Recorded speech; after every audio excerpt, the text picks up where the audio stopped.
Ces derniers temps, sur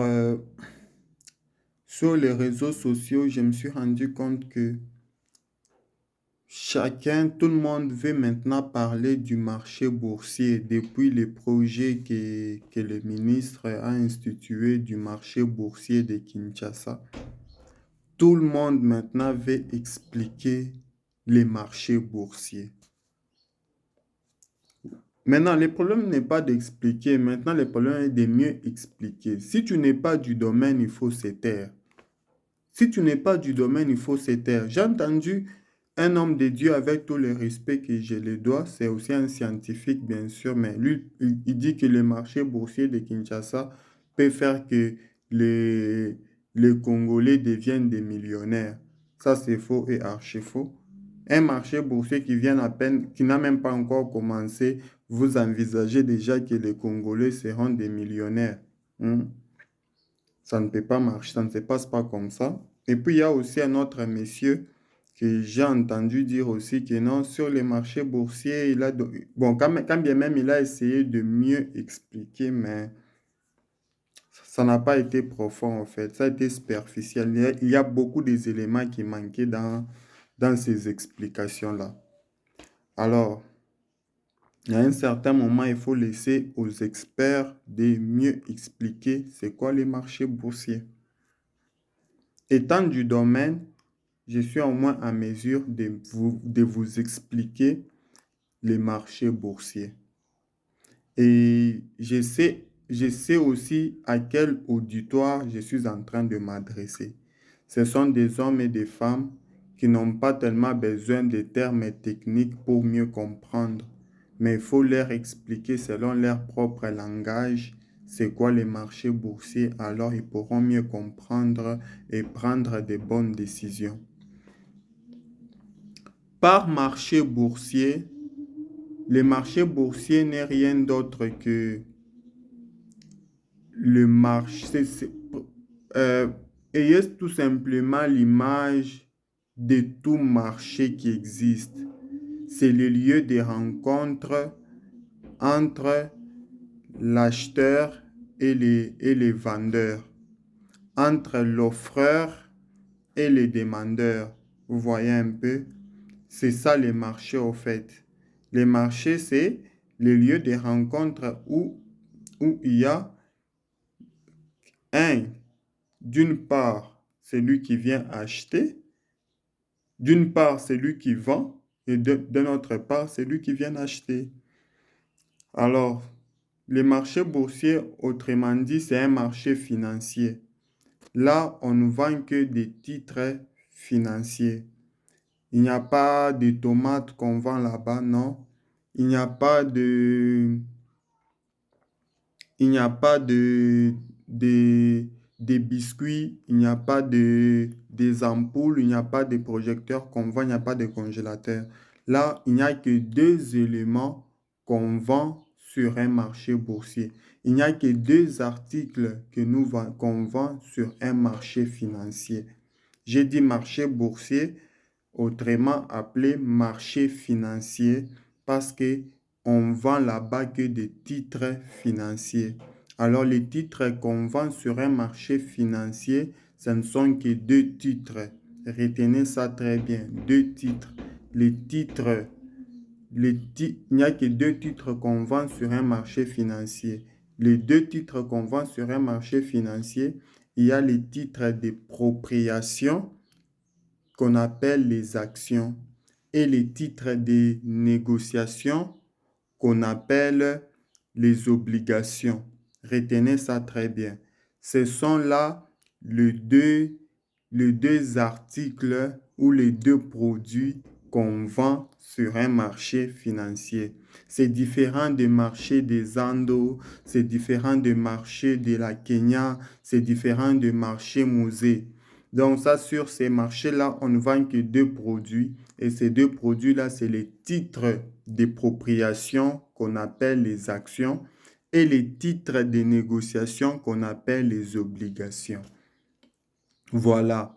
Alors, avant de connaître c'est quoi les titres d'appropriation qui sont les actions, avant de connaître même c'est quoi les titres de, les titres de négociation qui sont les obligations, c'est mieux d'abord de connaître qui sont ceux qui vendent sur les marchés boursiers. Il faut connaître d'abord qui sont les vendeurs, qui sont ceux qui vont vendre sur un marché boursier. Ceux qui vendent sur un marché boursier, ce sont les entreprises. Donc, les entreprises se portent garant les entreprises s'enregistrent dans un marché boursier pour commencer à vendre. C'est par exemple, il y a un vendeur, qui s'est dit, moi, je pars vendre au marché Zando mes actions. Donc, il s'enregistre pour commencer à vendre dans ces marchés boursiers-là. C'est ainsi qu'il y a les marchés boursiers qu'on veut ouvrir à Kinshasa, les marchés boursiers de Kinshasa. Là, maintenant, les entreprises doivent s'enregistrer pour commencer à vendre là-bas. Tu vois un peu, les entreprises s'enregistrent pour commencer à vendre sur ces marchés-là. Donc, ceux qui vendent dans un marché boursier, ce sont les entreprises, des sociétés, des grandes sociétés, des PME aussi, par exemple, qui se disent, bon, je peux vendre aussi sur ces marchés boursiers. Vous voyez un peu, ils s'enregistrent et puis ils vont commencer à vendre que ces deux produits-là. Les deux produits, nous avons dit, il y a le titre d'expropriation ainsi que les titres de négociation qui sont les obligations, les titres de propriation qui sont les actions. Vous comprenez déjà? Alors, maintenant, nous devons comprendre c'est quoi les actions et c'est quoi les obligations. OK. Les titres de propriation qui sont les actions, c'est là, une fois que tu achètes ces titres-là, qui est une action, les titres de propriation, comme le mot l'indique, tu deviens propriétaire de cette entreprise-là. Tu deviens aussi propriétaire, tu deviens copropriétaire avec les autres qui vont acheter. Donc, une entreprise X qui vend ses actions et ses obligations, si tu l'achètes lui, tu deviens aussi propriétaire de cette entreprise-là. Tu vois, et tu as droit à participer aussi dans les réunions, donc dans l'assemblée générale. Tu as le droit de commencer aussi à y participer. Et puis d'autre part, il y a les titres des obligations qu'on vend. Alors, les titres des obligations qu'on vend, ce sont les titres des obligations, là, tu ne deviens pas propriétaire. Mais tu es comme celui qui a juste prêté l'argent. Tu as prêté l'argent à la société, alors on doit juste te rembourser cet argent-là selon les clauses que vous aurez fixées. Tu vois, c'est comme par exemple quelqu'un qui prête l'argent. Donc, tu viens juste pour prêter l'argent à l'entreprise et puis il va te rembourser avec intérêt. Ça, c'est le titre de négociation. Tu vois un peu? C'est simple, n'est-ce pas? Donc, on vend sur les marchés boursiers, on vend les actions une fois que tu achètes les actions, tu deviens propriétaire de l'entreprise, tu deviens copropriétaire de l'entreprise. Une fois que tu achètes les obligations, ça c'est juste pour prêter l'argent à la société et qui va te rembourser avec intérêt. Alors, maintenant, il faut maintenant mieux comprendre c'est quoi une action. Une action, c'est... J'avais aimé ce que l'un de mes frères ici avait dit aussi. Là, il avait quand même bien expliqué, quand même, il n'a pas parlé des obligations. Une action, c'est tout simplement une part du capital social de l'entreprise. Donc, par exemple, l'entreprise a pour capital social 1 million de dollars. Alors, et qu'il n'est pas en mesure de réunir tout cet argent-là, il fait appel aux gens qui viendront acheter chacun une partie de ces capitals-là afin de pouvoir reconstituer le capital total pour le capital social de la société, en fait. Tu vois un peu? C'est un peu ça. Maintenant, une fois qu'il a besoin, la société, l'entreprise peut avoir besoin d'1 million de dollars pour démarrer son entreprise. Alors, vu que c'est lui qui avait initié cette idée-là, il n'a pas tout cet argent-là. C'est ainsi qu'il part sur un marché boursier, il vend les actions, il peut dire que non, euh, je vends les actions d'une valeur nominale de 100 dollars. Donc, une action a une valeur nominale de 100 dollars. Alors, c'est lui qui achète 5 actions, donc il doit donner 500 dollars. Et puis, quand tu achètes les actions, c'est pour obtenir les dividendes. Tu vois, tout dépendra maintenant des clauses, comment vous allez vous convenir avec la société. Une fois que la société est rentable, il fait entrer ses marges. Et puis, tout ça, ça sera aussi estimé en pourcentage afin que, non, une fois qu'il y a le bénéfice de la société, dans ces bénéfices-là, telle personne qui a contribué, qui a acheté les actions de 2%, de 5%, il obtiendra 2% de bénéfices de la société. C'est un peu comme ça que ça se passe, en fait. Ça se passe comme ça. Si vous avez des questions, vous pouvez toujours me poser dans les commentaires. Et, et les actions, en fait, les actions, comme je venais de le dire tout simplement, ça te rend propriétaire. Donc, tu as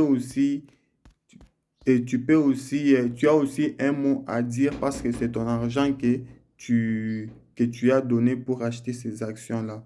Alors, comment maintenant, est-ce qu'il faut seulement aller sur le marché boursier et acheter tout ce qu'on te propose? Tu ne peux pas acheter une action à l'aveuglette.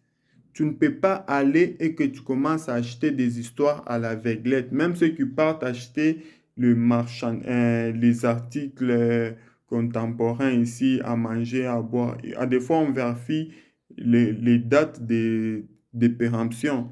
On vérifie tout ça. Donc, quand tu pars pour acheter les actions dans une entreprise sur les marchés boursiers, tu pars pour acheter les actions. Qu'est-ce que tu dois d'abord connaître? Il faut d'abord connaître l'ancienneté de cette entreprise-là. Et puis que l'entreprise te présente, que l'entreprise, si c'est une entreprise qui existait déjà, il doit te présenter d'abord ses états financiers. Les états financiers sont là pour déterminer la situation financière de l'entreprise. C'est à partir des états financiers que tu peux savoir si cette entreprise est rentable ou n'est pas rentable. C'est au travers des états financiers que tu peux comprendre tout ça. Au travers des états financiers, tu peux comprendre si l'entreprise est rentable ou n'est pas rentable. Alors, c'est en ce moment-là que tu peux acheter les actions. Mais si c'est une nouvelle entreprise qui veut commencer, qui veut débuter, mais que tu rencontres sur le marché boursier, alors là, maintenant, vous allez étudier le projet. Donc, pour étudier maintenant les projets, vous devrez calculer les délais de récupération du capital investi. Si le délai est très long, là, il y a un risque que vous ne puissiez même pas récupérer votre capital. Alors, il faut démissionner. Il faut calculer les taux, les taux de récupération, hein, les taux de récupération. Vous devrez calculer la vanne. Il y a même les calculs de la vanne qui entrent dedans. Donc, n'allez pas acheter une action à l'aveuglette. Si c'est pour une entreprise qui a existé il y a longtemps, là quand même c'est mieux. Il faut juste demander les états financiers et connaître l'ancienneté de l'entreprise. Si c'est un nouveau projet que tu rencontres sur le marché boursier, là il y a plus de risques pour toi. Il faut premièrement chercher à connaître le délai de récupération, les tri, il y a les calculs de la vanne et tout. Et comment donc travailler vraiment à fond pour connaître si c'est un projet dans lequel tu peux investir ou dont tu ne peux pas investir de peur que tu ne puisses pas perdre tes actions. Parce que quand tu deviens Quand tu achètes une action, tu deviens propriétaire, copropriétaire de l'entreprise. Cela veut dire que si l'entreprise tombe en faillite, vous tombez tous ensemble. Si vous êtes au sommet, vous êtes tous au sommet ensemble. Si vous vous relevez ensemble. Vous chutez ensemble, vous vous relevez ensemble. C'est ça être un investisseur, c'est ça même être un actionnaire. C'est lui qui achète les actions, on l'appelle actionnaire. Vous entendez toujours, on vous dit actionnaire, actionnaire. C'est lui qui achète les actions, c'est celui-là qu'on appelle actionnaire.